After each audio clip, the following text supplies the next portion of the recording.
Welcome to my new blog. તો આજે તમને હું માવા પિસ્તા રોલની રેસીપી આપવાની છું. તો એની માટે મેં અહીંયા આગળ દૂધમાં પલાળીને કેસરને પધરાવી દીધું છે.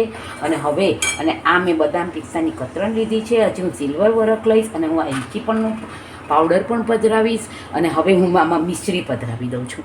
તમે જોઈ શકો છો કે મેં દરેક વખતની જેમ આમાં એક વાટકી મેં મિશ્રી પધરાવી દીધી છે.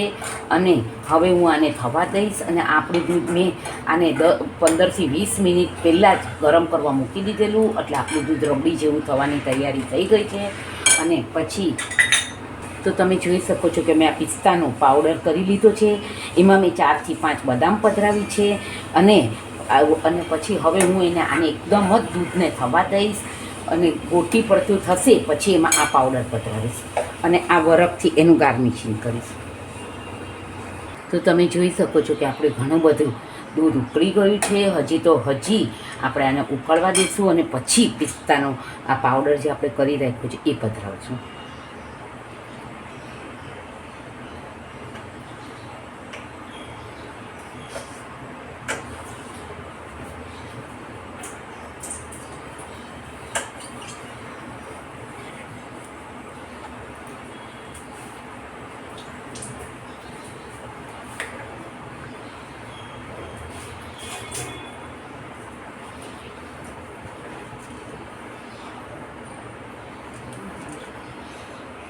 તો તમે જોઈ શકો છો કે આપણું દૂધ ઘણું જ જાડું થઈ ગયું છે. હવે એમાં હું આ પિસ્તાનો જે આપણે પાવડર કરી રાખ્યો છે એ પધરાવી દઉં છું અને હવે એને થવા દઈશ.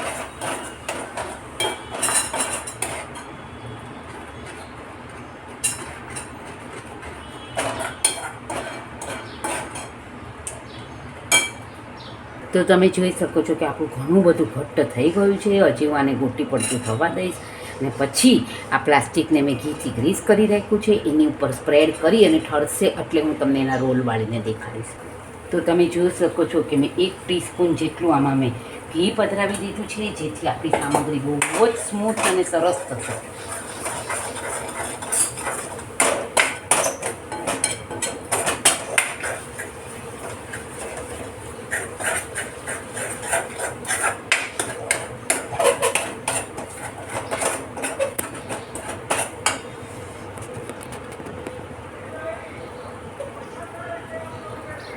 આમ તો તમે જોઈ શકો છો કે આપણે એકદમ સરસ ગોટી પડતું થઈ ગયું છે.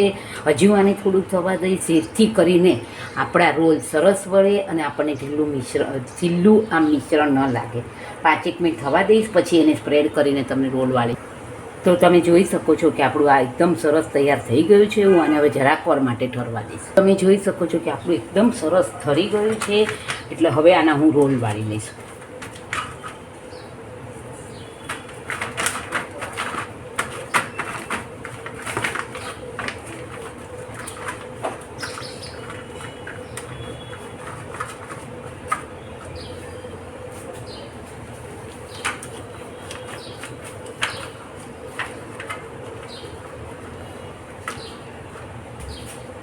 અને આને હવે આ બદામ અને પિસ્તાની કતરણથી હું ગાર્નિશિંગ કરી દઈશ.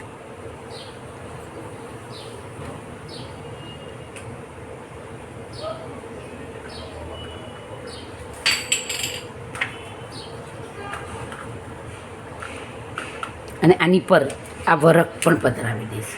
તમે જોઈ શકો છો કે આપણે આ